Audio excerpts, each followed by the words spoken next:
Hi there. Today we will walk you through how to customize your public model library. First, you can toggle on, off your library. Basically, the model library is on by default. You can find it under settings in our merchant platform. Now, turn it off. The public library will disappear from the floor planner.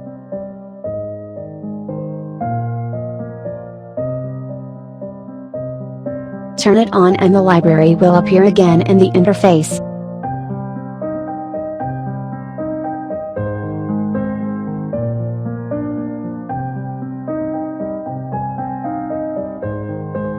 In addition, you can also turn off the first level category in the library, like construction.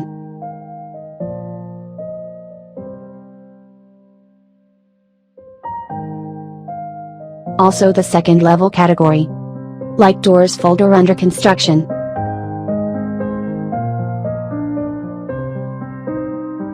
They will both get disappeared after being turned off.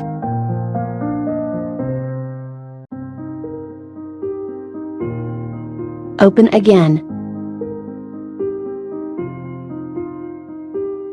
Look, all categories are right here. That's all for today. See you next time.